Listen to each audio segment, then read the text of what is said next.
Hey everybody, hope everybody is having a wonderful day. Now that it's Friday, that's a good reason to have a good day. And that you're all thinking about heading into the weekend and you're all excited about it and all is right with the world.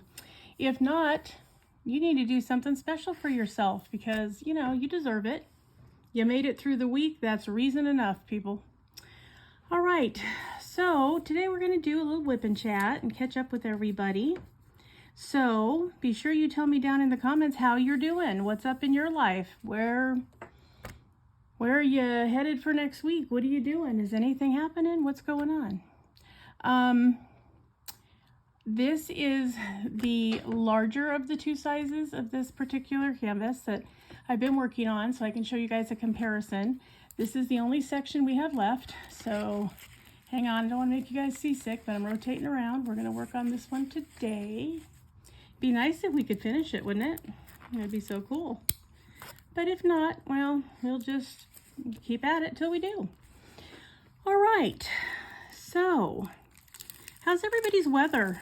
We've had a couple of days down here in Southern California, and I know this won't surprise anybody, that felt like spring was really trying hard to shove winter out of the way. Yeah, we had 74 and sunny with a cool breeze for the last couple days, and boy, tomorrow it's back in the 60s. But man, told me two things. One, enjoy winter while you have it, and two, I'm not ready for it to get hotter. I like winter. Thank you so much. Anyway, so what else is happening? Anybody get a raise? Get engaged? What? Anything happening? Anybody have new births? My family did. My middle son, Tyler, and his wife, and my little grandson, Mason, who's about as cute as he can possibly be. I'm going to bring you guys down a little bit more. All welcomed my new granddaughter on the 18th. So, yeah. At 12:52 a.m. Nobody's sleeping. No, she was up and raring to go. Everybody is doing well. She got here very quickly. Barely made it to the hospital. Did not have time for an epidural. My poor daughter-in-law. Anyway, so, but yeah, she got here and she's beautiful. 5 pounds and 8 ounces. And 19 inches long and just about as cute as she can be. So yes, and her name is Layla Rose, and she's just precious. So I was excited by that. So grandma's new score count, 3 boys, 2 girls. So yay. Yep, couldn't be happier about that. So it's always fun to have new members of the family get here, because it just is. I don't know the best way to, okay, that's probably good enough. So that was exciting news. She was about 10 days early, but that wasn't too much of a surprise. Her brother was about that early too. And even for a first child, he was a bit early, but everybody is great. They were in the hospital about 36 hours and they were like, okay, everybody's fine, bye. And sent them packing, which, I don't know. I don't know. They're in such a hurry to throw you out anymore. I remember my grandmother saying that in her day, it was not uncommon for women to spend 10 to 12 days in the hospital, which seems appropriate. I mean, what your body goes through for that whole pregnancy and delivery thing, you should spend a little extra time and let somebody take care of you for a while, so... but anymore, the new moms are like, get me out. I just want to go home. So I guess they say, okay, as long as everybody is breathing fine and eating fine and everything that's going in is coming out fine. And yep, all's right with the world. So that's pretty well what's been happening. So yeah, she's really adorable. But, she's a newborn, so everybody's wide awake over at that house 24 hours a day. So I remember when my last child was born, you know, my one that just turned 28. God, I can't believe that. Anyway, you know, because I had a C-section, so he and I both spent, and he went to the NICU, so we both spent a week in the hospital. And, you know, that was all fine, except when we got home, the NICU had him on a every 2-hour schedule. Wake him up, feed him, wake him up, feed him, burp him, change him, wake him up, change him, wake him up, take blood, wake him up, do the, that every 2 hours thing was hard to get past. So, yeah. And of course I had the 2 other kids that I, you know, had adopted. So it was like, yeah, it was a lot harder to walk that last time for a while there. So, yeah, but anybody that's had a newborn in their midst, you know what it's like. It's definitely full-time duty. So, yep. And my little grandson, Mason, her brother, is 5 years old. So, and wasn't at all sure he wanted anything to do with a sister. If it wasn't a brother, he just wasn't interested. Well, he has since come around. He thinks she's really cute and he wants to be in charge. You know, wants to get her bottle, wants to get the diapers, wants to get the diaper wipes, wants to get, you know, everything, keep track of her. Yeah, he's taken on his new duty as big brother very seriously. So all is right with the world. So that's a good thing. So yeah, love it when you get to add to your family and new babies come out of here. And, you know, it's kind of cool. It's fun to get to see the next generation, you know. So yeah, so that was happening. And an update on my friend Lisa, who's in the hospital. So she had the planned surgery. They did repair the perforated intestine that they gave her. So that was good. And they also did the endoscopy to try to figure out what on earth is happening with her respiratory system and why it's not cooperating with what they want to do. But they were scheduled to close the tracheostomy site in her throat. However, her doctor decided that he would just try to close it with his fingers before they surgically closed it. And her oxygen tanked right out. So they decided not to close up the trach site just yet, which, you know, I found to be very frustrating and very sad. So back to being tied to the bed, back to being eating through a tube, back to being so drugged out and restrained that you can't pull the tube out. So yeah, I had high hopes, but yeah, no idea. In the midst of all of that, I had my first conversation with the family members who thought they'd pull a real cute one and report her missing. Had a little conversation with them. Turns out it was a cousin. He and his sister reported her missing, but it sounded to me like they thought they were going to be in for some money, but they're not. So yeah, they literally said, well, you know, we just need to get a DNR order put in and take her off of the vent, and if she makes it good, and if she doesn't, then she can go to God. And I went, no, that's not what we're going to do. Nobody is saying that we're anywhere near that kind of a decision. Why would you even bring that up? You know, and his position was, well, she's just laying there. I mean, she has no quality of life. I mean, she's being tortured. I said, okay, she's been extraordinarily ill for 8 months. The fact that she's still here at all is kind of amazing. I mean, you know, sepsis, and she had a stroke, and she had an abscess at the base of her spine. So yeah, I mean, the fact that, you know, she was diagnosed with osteomyelitis, and she was diagnosed with congestive heart failure. And I mean, yeah, there's been an awful lot that you have missed. So yeah, this is not the worst thing that she's been through. Annoying, yes. Do we wish that she could speak to us on the phone? Yes, we do. But yeah, nobody is talking about, well, we need to, you know, just turn off the ventilator and see what happens. I'm like, for God's sake, between you and her brother, I don't know. Anyway, so they wanted permission. Then he said, well, you know, we're her next of kin. And I said, no, you're not. Her brother is her next of kin. And you could have heard crickets. It got real quiet. I said, you know, I realize you're in New Jersey. I don't know what their laws are.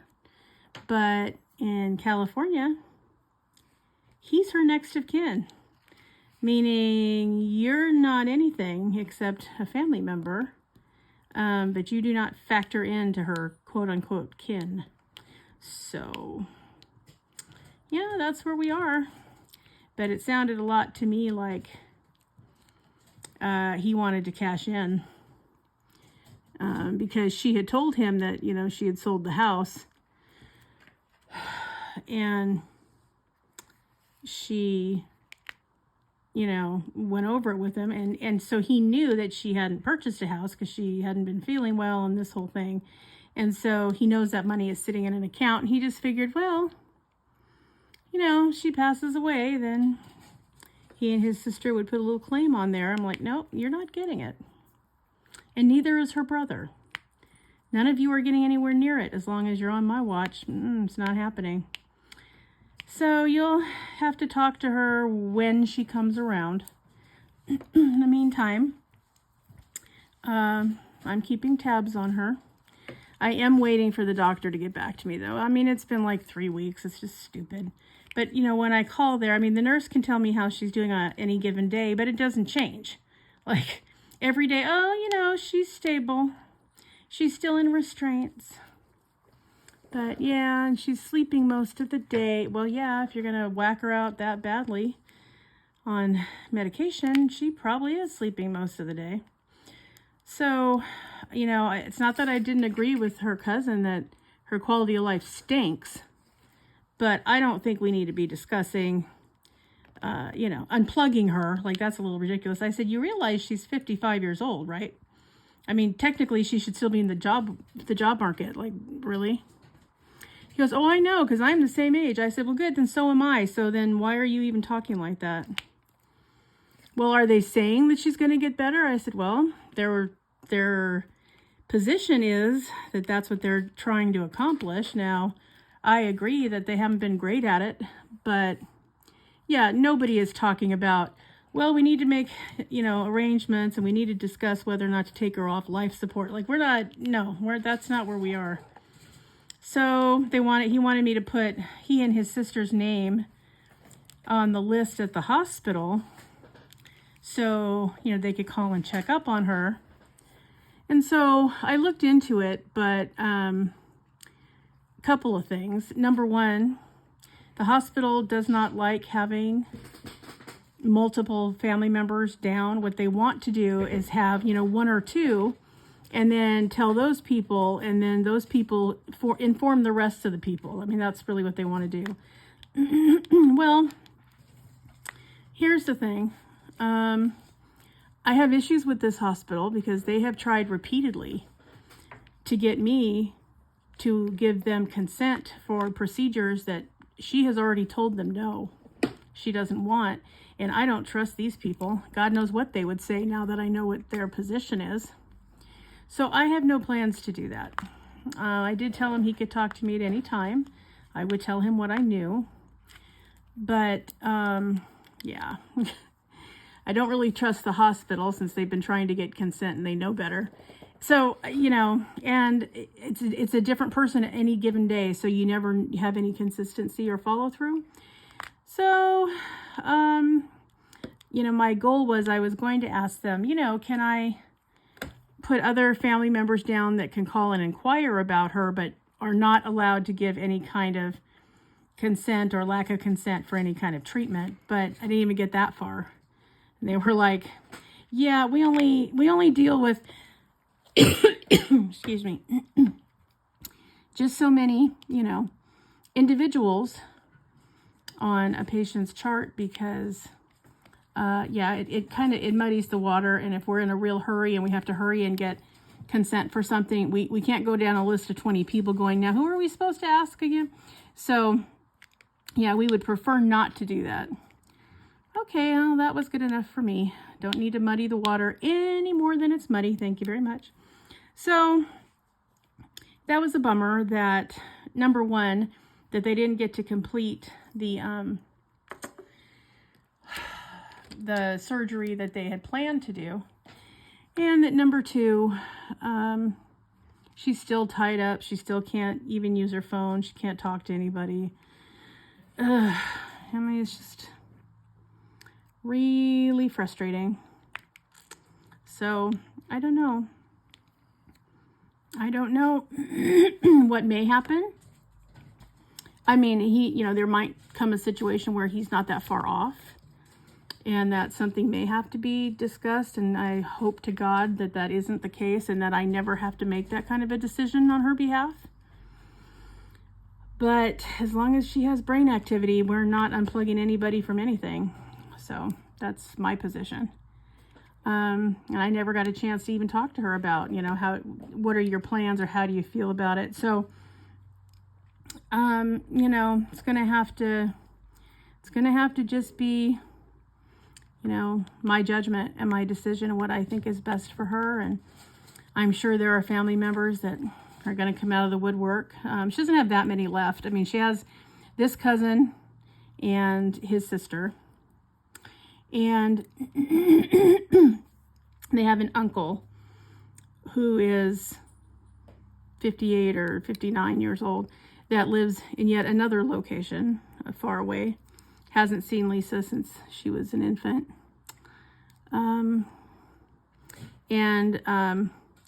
That was another thing, is this cousin kind of has PTSD because his father just passed like a couple of months ago, 89, and had all kinds of stuff and had to do like I had to do with my dad, the skilled nursing, the whole thing. So he has a little bit of PTSD around all of this.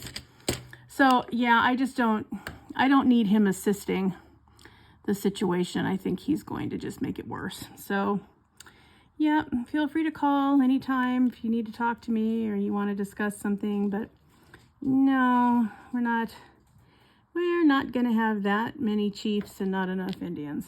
So, and I can say that because I am a Native American. So there you go. Anyway, so that was my conversation with, the remnants of her family. In the meantime, I asked this cousin if he knew the whereabouts of her brother because he has just kind of fallen off the grid. Nobody has seen him. He missed his flight home. So nobody knows, what's going on. I have a pretty good idea. I mean, my spidey senses have been tingling for a while, so I don't think it takes a scholar to figure it out. But he said that, nope, they haven't heard from him. They tried to get in touch with him, but couldn't, and they think that he's probably in jail. I'm like, oh, well, okay, it's either that or he's in some kind of a crack house somewhere. And, probably passed out, but we would not know that. So there's no way for us to find that out. So we'll just have to wait and see if he surfaces. And in the meantime, we're staying hyper vigilant because, again, can't be trusted. So you don't know what is likely to happen. He could show up anytime, anywhere around here. I'm really angry that he knows where I live. And if I find out how he got that information, somebody is in deep trouble. But anyway, so yeah, today is my 21st wedding anniversary. So that play I told you guys about a few weeks ago is tonight. It's also opening night, so that'll be fun to see if everybody got the kinks out before opening night. And then my spouse is leaving tomorrow to, go see a friend of some kind or another. Well, the brother of his friend that passed away. We are not in agreement that it's a good idea for him to go. Number one, I don't think it's great that my son and I are alone right now, especially when I have no idea where Stephen is, her brother. I also don't think there's going to be much he can do for this person that's struggling.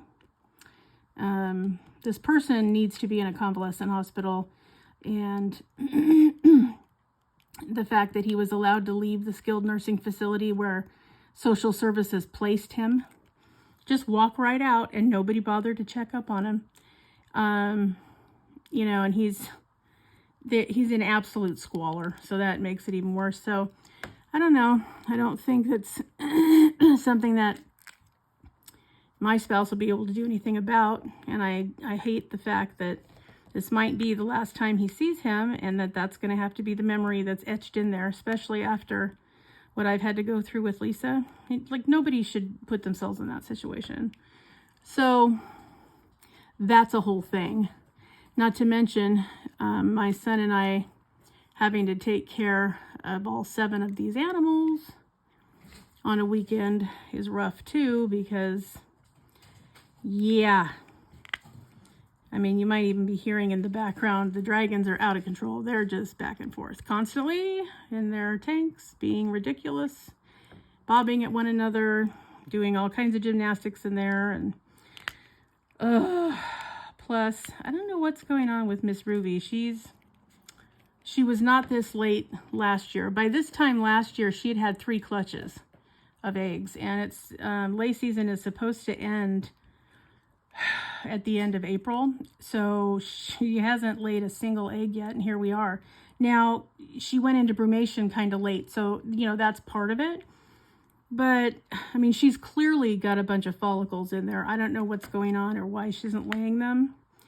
But she likes making a mess with her dig box and putting dirt all over her house. She thinks that's just about as much fun as a person can have. But, you know, I worry that if something happens, or she starts to, or she gets into a problem, I'm going to have to load, you know, my son, the dragon, everything that I have to do, and head out to a different town to take her to the vet. It's just a whole thing. So, yeah, not good timing for anybody. So that, and I have a sense of foreboding, which is bothering me. And I've tried to kind of hone in on, you know, where the sense of foreboding is coming from and where I think the problem is going to be. So the problem is, I mean, my grandmother, the Native American one, you know, she had a 6th sense. I mean, you know, we used to tease her. We call her the Indian witch woman, because she knew. She knew stuff, didn't know how she knew it, didn't want to know it, but she knew it. And so, but with her, it was much more direct. I mean, with me, you know, it's like having spidey senses. Like I can, you know, like over this trip, like I have this sense of foreboding, but I don't know if it's something on the way there. I don't know if it's something on the way back. Is it something that's going to occur while he's there? I don't know. But it's very, it won't go away. So I know that means, you know, hypervigilance is in order, because something's going to go wrong. And so, or be miserable or uncomfortable, or, you know, not what's expected. So, you know, it's just not a happy thing. So yeah, that's all the updates on all that kind of stuff. What else is happening? My older son, the one that's in Florida, he has my 7-year-old grandson and my 15-month-old grandson.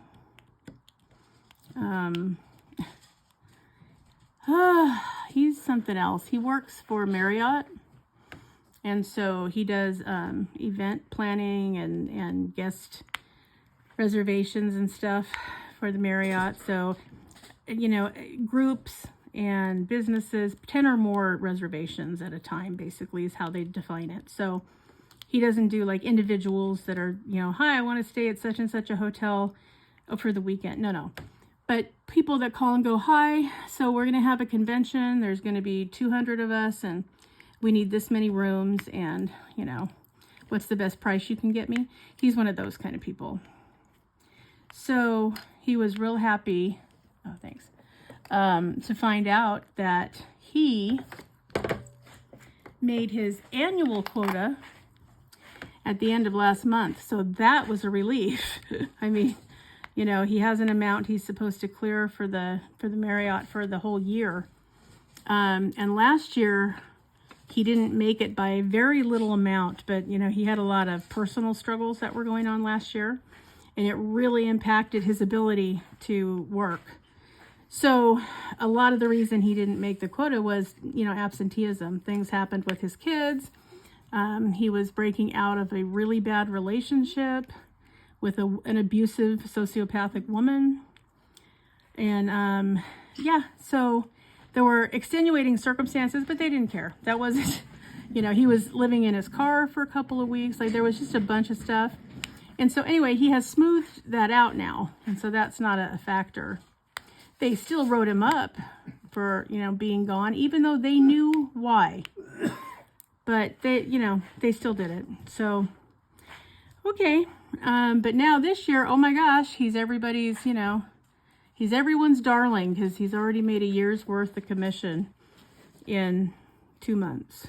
So anyway, so now he's going, and now they have different amounts that if you make it, you know, you're eligible for different amounts of bonuses depending on, you know, what your sales are like. So now his goal is he wants to make the big bonuses, which would really help him, because he has child support he has to pay for the first son, the 7-year-old, and he's going to end up having to pay child support, or maybe not.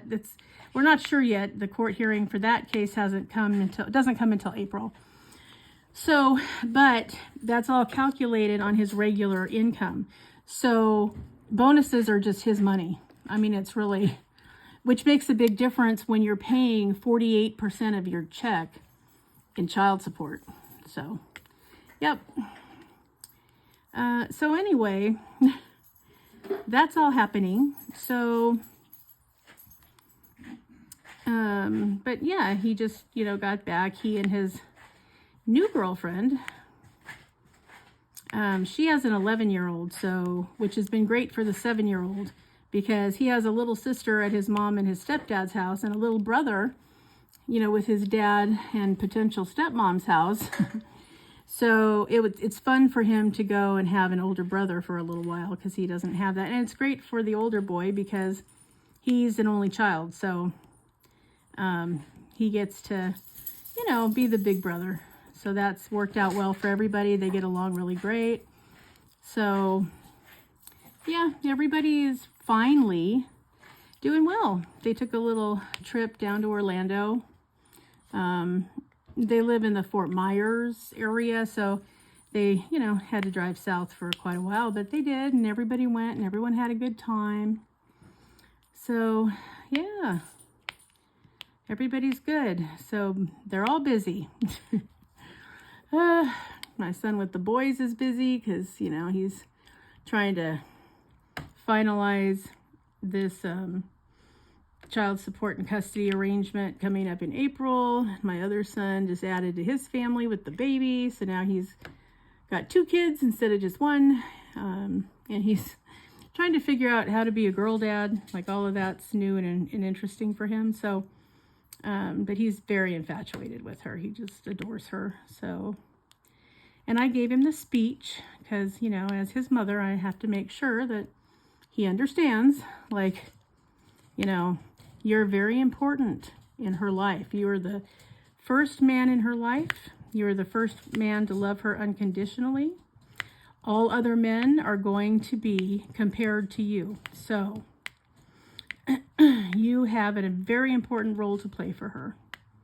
If you tell her she's smart and beautiful and funny and that, you know, she deserves the world, she will never tolerate a man telling her anything else. So you're not going to have to worry that she's going to be the battered woman. Like, that won't be the case. So remember that. But if you don't pay attention to her, you know, you could set her up for ungodly relationship issues. So yep, your role with her is different than your role with your son. So just remember all that.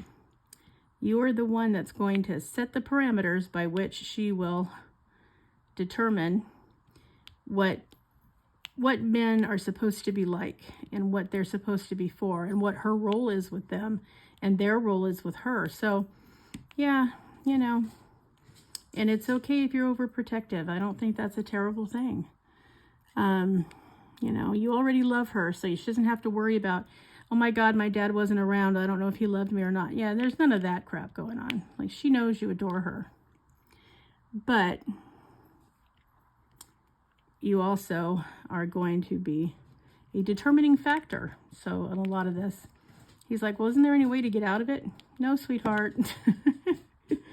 You're her dad, and that's what happens. Whether you do it intentionally or unintentionally, it's still going to be on your shoulders. So just remember that as you deal with her as she grows up. So, and listen to your wife, because she knows her dad was completely absent. I don't even know if she's ever met him. If she did, she was too young to have memories of him. So, yep, she knows what it's like not to have a dad around. So I don't think she's going to accept that from my son. So yeah, I think the stage is fairly well set, but you know, but it's good that he's thinking about it. You know, not that I want him to be stressed about it or, you know, overly concerned, but at the same time, you know, if you're focused on it a little more than you should be, that's good. Because, you know, Christopher Titus, the comedian, in one of his specials, he said, you know, you're supposed to worry about how the rent's going to get paid, because that's how the rent gets paid. It's that kind of a thing. I mean, it's really true. I mean, it's like, that's, you know, you have to figure out when you're learning how to adult, you have to make that determination. Like, how do I do this? What, you know, what am I going to do? How am I going to budget? Well, you know, that's what we all learn when we have to make a little bit go a long way. So, and then you have kids in the situation, you have to do that even more because now you got more mouths to feed. So, yeah, welcome to America. We all do that. So, and he's doing pretty well so far. I mean, they're living in a kind of small apartment, but they're making it work, you know. So, you know, and the kids are happy and they're doing okay. So, you know, whatever decisions that they have made seem to be working out. Now they're going to have to make a few more decisions, but you know, I think it's going to be okay.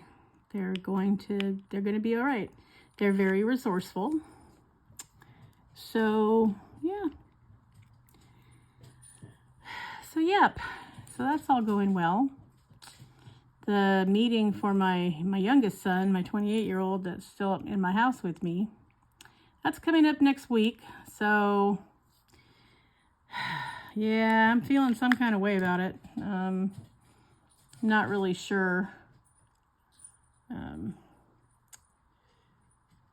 Everything that I need to tell them. I am going to tell them a couple of things that I know off the top of my head that we need to address as a group so that we don't have to worry about having to address it later.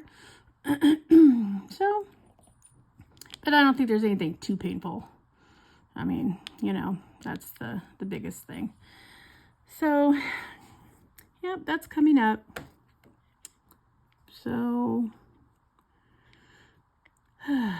yeah, so I told my son that, you know, hey, so he's going out of town this weekend, so it's just us. So he's like, ooh, sounds like pajamas and Netflix to me. I'm like, okay, I can do that. So, and I said, first we have to work together to get everything done for the animals. And then, yes, we can do that if that's still what you want to do. Cool. Yeah. So we'll see how that all works. But yeah, I could use Netflix and pajamas. I really could. Sounds like a good time.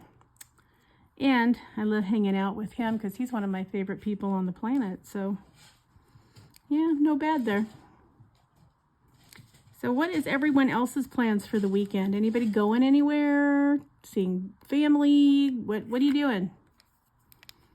What is on your agenda? Is there family drama so you're not going anywhere near them? Like what's the plan, guys? Yeah, I'm nosy. I know it. I've learned to live with it, but yes, I am very nosy. Plus, I really care about you guys, and so I want to know what's going on with all of you. Yeah. And new subbies, thank you again for signing on. Really appreciate that. I'm really trying to get to that 500 mark.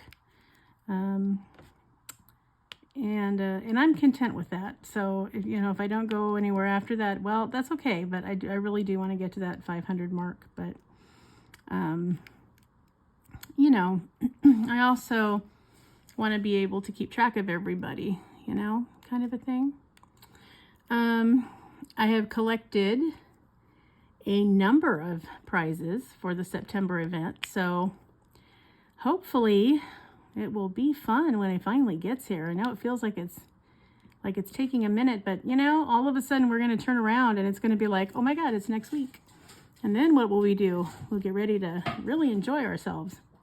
At least I hope so. So, yeah. What events are you guys doing? Are you doing any other events? Have you gotten your canvas for the September event? Like what's your status?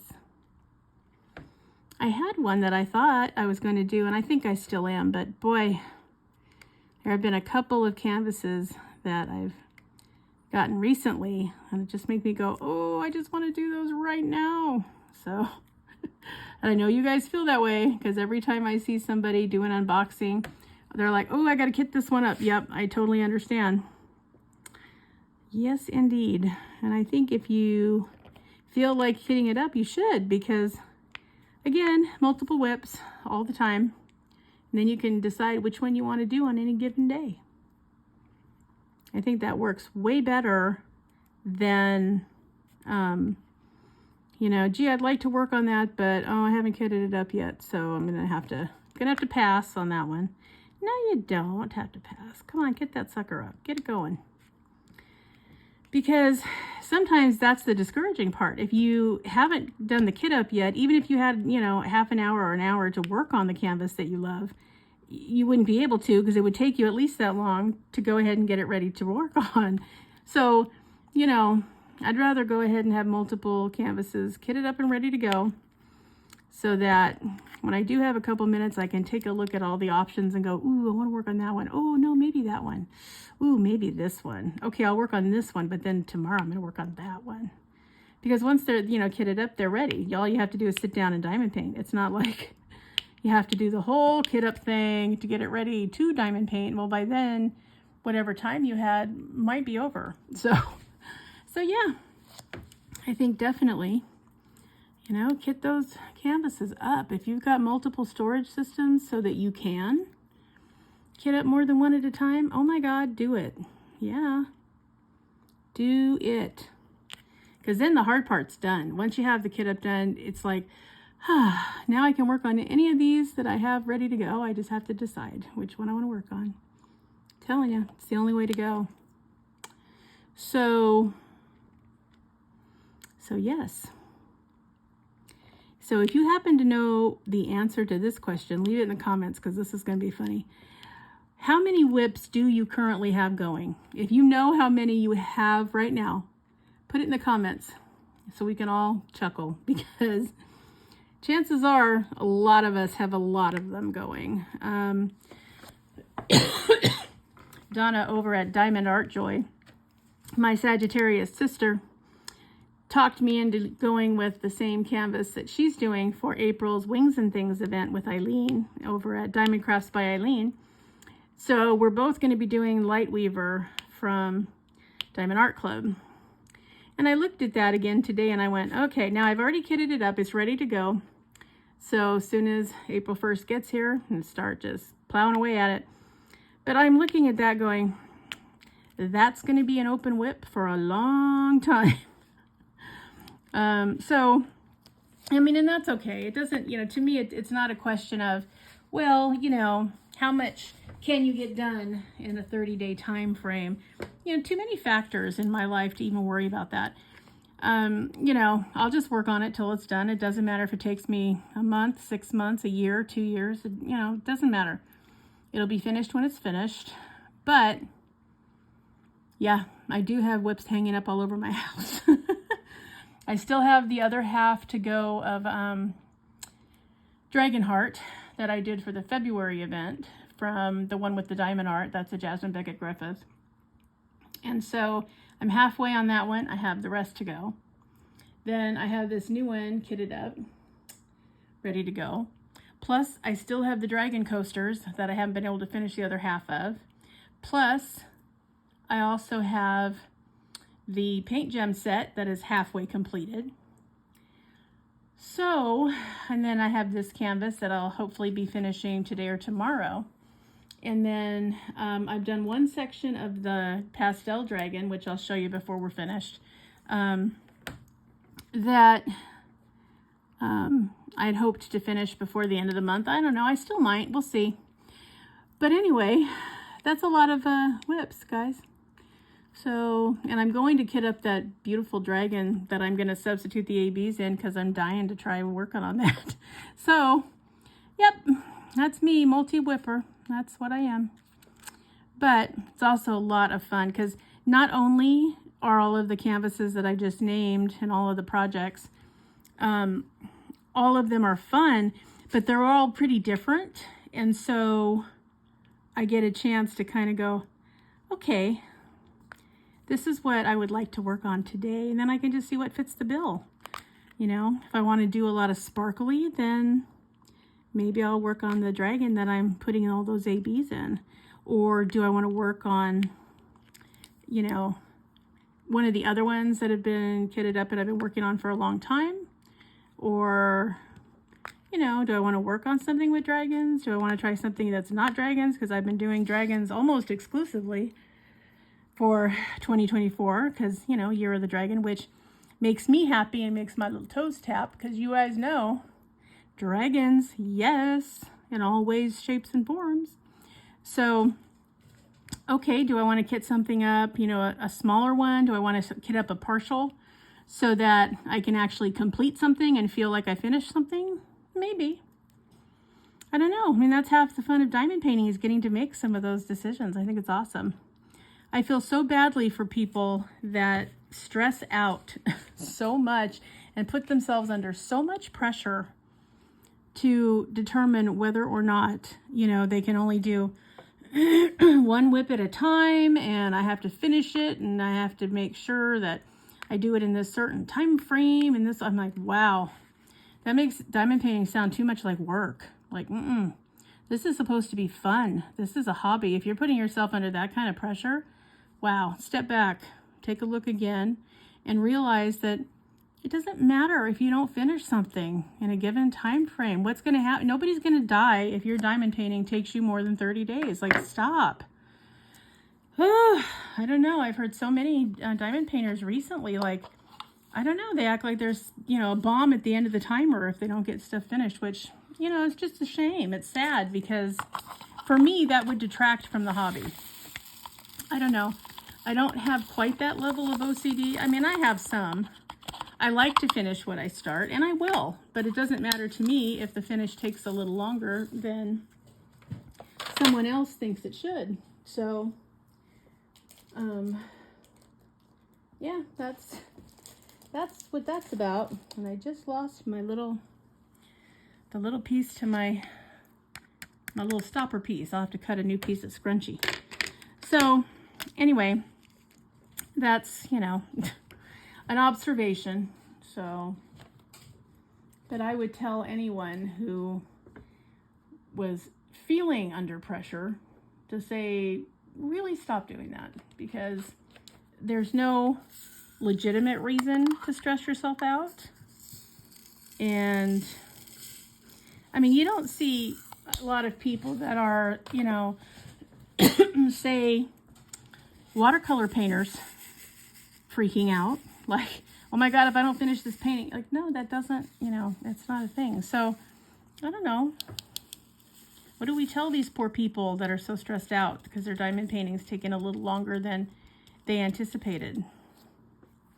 I mean, and if you're doing an event where somebody is making you feel that way, get away from that event and get away from that person, because no, that's not what it's about.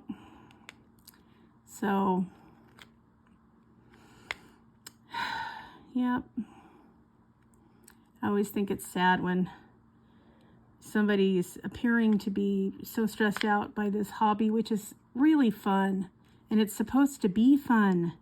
And they're just making themselves nauseous over the fact that they're not as quick a diamond painter. How do you diamond paint faster? Like, no, don't make that a thing. Keep it something that's fun and interesting and entertaining, and not something that's become a chore or something you feel like you have to hurry up and do, because once you do that, I mean, that detracts from the entire experience. And then what? I don't want any of you guys to get burned out, because that's a thing that will happen. Why does it happen? Well, probably because you're putting yourself under too much stress about starting, finishing, finding, completing, sealing, framing. Like, it's all okay. Everyone breathe. It's fine. Yeah, so if you run into a fellow diamond painter and you can see that they're having anxiety, remind them that, hey, you know, you're doing a beautiful job. Doesn't matter if it takes a little longer. Nobody is holding a stopwatch over your head. It's not a race, right? Sometimes I look at all the WIPs I have going and I'm like, wow, I am never going to be finished. It just is never going to happen. But then it's like I sit down and another section is done, and then another section is done, and pretty soon, wow, the sections are getting done. So, you know, it's all stuff we do to ourselves. I don't know why. I really don't know why, but that's what we do. And so try not to, you guys. And certainly if you are feeling burned out, if you're not getting any joy and, you know, and excitement, and you're not finding diamond painting to be pleasurable anymore, yeah, I think you should take a breather. If you do other types of crafting, if you knit or crochet or cross stitch or whatever else you can do, you know, do it. Take a few days and just go, okay, diamond painting, I'm going to put you over here and I'll be back. But I'm going to work on something else for a while because my arms need a break, or my hands need a break, or my eyes need a break, or whatever it is that needs a break, right? And make sure that you are getting up and taking breaks, so that, because it's really easy, guys, especially like you get in the zone and you're like, wow, 3 hours went by. How'd that happen? I mean, it's really easy to do. So make sure that you're stretching, make sure that you're going to the bathroom, make sure that you're hydrating, get some water. Yeah, all of those things are important. Your diamond painting is going to sit there and wait for you to get back, so it's okay to go ahead and do that. You know, if you need to get some work done or call somebody or check on kids, do so. No big. And then, you know, if you are feeling burned out, maybe after you do all of that, you're going to be like, okay, I feel better now. I don't feel like I was ignoring the rest of my life trying to get this done. Yeah, exactly. So, yes, indeed, that's the way to do it. And if you have to put it away for a few days or a week or a month or 6 months, go ahead. Nobody's going to do anything to it. It'll still be there. Not a big deal. You know, try starting a WIP that has way different colors than the colors you're using, or completely different subject matter, or a totally different, you know, theme to it, or different season in it, or, you know, something so that it's very different from the one you're working on. You probably find that after you do that for a while, you'll get your mojo back to want to continue with the one that's kind of feeling a little bit burdensome. And you can just, go on when you're feeling better about it. And that's no biggie. I think a lot of people get to that point where they're just like, okay, just cannot work on this another day. I don't care how much still has to go there. It doesn't matter. I'm just not doing it. Okay, don't do it. And don't feel bad about it. It's perfectly fine. Now, if you think that you might be deciding you just don't want to diamond paint anymore, and you want to start thinking about destash groups and what to do with the rest of your canvases that you have, I mean, okay, but give it yourself at least a year before you do that, because chances are good that you're going to get your mojo back one way or another, and different time frames for different people. So you don't want to get rid of everything and then turn around and go, oh man, now I wish I had stuff, and then you're collecting again, because that can be stressful too. So yeah, give it a minute, a hot minute, so that you really know that that's what you're going to do. I mean, I have seen so many diamond painters who admitted to deciding, okay, they're not going to diamond paint anymore. They're going to get all their canvases out. They're going to put them in some kind of order, and they're going to, make a destash pile, and they're going to get this done. And as they're putting their canvases in different piles, they suddenly realize, I don't want to get rid of these. I got them because I like them, and they're really pretty. And you know what? I think I would like to diamond paint. So, yep. Be patient with yourself. Give yourself permission to take a break and come back to it when the spirit moves you. That way, your burnout rate's a lot lower. Okay?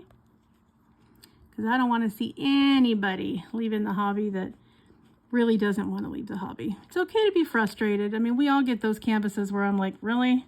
What in God's name is that symbol supposed to be? And why didn't they make it clearer? Really? Is that an 8 or is that a capital B? Honest to God, why are they doing it this way? Okay, we all get those. So, if something is causing you more frustration than pleasure, take a breather. Put it aside, grab something else, and go, oh, that feels better. Okay, I just needed to get away from gnomes for a while and work on fairies. Or, I needed to put the dragons down for a second and go look at flowers. Or whatever it is for you, Yep. And stop trying to make yourself do something it doesn't want to do. There's no reason to do that in a hobby. That's ridiculous. We all do stuff we don't want to do. Who really wants to go to work? Come on. No, if I could stay home and play all day, I'd rather play all day. Some days we get up and it's like, I don't want to deal with kids today. Why do I have to have kids? Things happen, right? So, perfectly okay to let your diamond painting go, or get a little caught up in it, or, let it serve whatever the purpose is for you. Nothing wrong with that. Or look at it this way, I'm giving you permission. So if you have a less than understanding significant other, and they give you a little bit of grief, or they're mad because the dent you made in the budget buying diamond painting, so say, okay, Diamonds and Stuff says it's okay for me to do this, and so there. Yep. And if they feel the need to leave a comment and tell me off, that's okay, I could take it. No big. I got big shoulders, it's fine. But you do whatever you need to do. If you're having a really hard day, or you're really upset about something, or something has happened, or somebody was nasty to you, or you were driving along and ended up in a road rage incident for reasons you still haven't figured out, and you need to sit and just diamond paint and forget about the dishes and forget about the laundry and forget about whatever the next task is for you, then do that. I promise it's going to be there later. Believe me. There are no fairies coming to do it for you. So you know what? You do it when it works for you. You'll know. when that is and what that is. Because I really think that diamond painting has, you know, a very positive impact on mood, on mental health, on the linear way that our brains work. You know, it has answers for all of that. So I think we do ourselves a favor by partaking in a calm, peaceful type of craft that has an orderliness to it by nature. You know, you're lining up as well as placing all these little drills. So, you know, and you don't realize it, but you're making a mental pathway to do that. And so when your brain is especially scrambled, either because, you know, for whatever reason, you're struggling with a mental health issue, or you're on a new medication driving a little crazy, or it's been a really stressful day, or the kids have been just out of control, or somebody's been suspended again, or whatever it is, you know what? Sit down and diamond paint. It doesn't matter who likes it. As long as you do, that's the important part. Everyone else will cope for an hour while you do something that works for you. Really. So that is my suggestion and my little sermon for today. Yeah. So I hope that you're all getting, you know, real enjoyment out of your diamond painting and creating a beautiful mosaic picture out of that little pixelated canvas, and that, you know, that you take special joy and pride in workmanship, that when you finish a diamond painting and it's beautiful and it sparkles and people go, ooh, ah, ooh, I hope that that just absolutely gives your little heart some happiness, because that's really what it should do. Yep. So, where are we? What are we talking about? Oh my gosh. So 57 minutes. So I've already had you guys just about an hour. So yeah, you guys, I want to make sure that you know that time spent doing something that you love and that makes you happy is time well spent. That's not wasted time, no matter what anyone else says. If it's good for you and the time has flown by and you've enjoyed it and you've had some creative opportunities and you're just, you know, you're just a happy camper, then good on you. Let everybody else be strung out. You be the nice, calm, happy one. What the heck? All right, guys. So everyone, have a wonderful, wonderful weekend. Have a great evening tonight. It's Friday. It's the end of the week. Things can just go the way they're going to go. So, and remember, at all times, be a dragon. Spread your wings. Protect those you love. Have fiery passion. Stay strong. Slay your fears. And always, always, always rise up, fly high, and soar. All right, guys, have a wonderful rest of your Friday. And if I get any of those unboxings in over the weekend, I'll see you again. Otherwise, I'll see you next week. All right, everybody. I'll talk to you soon. Please hit that like button, subscribe if you are interested, and share it with people that you might think might like it. And we will carry on. All right, everybody. Talk to you soon. Bye-bye.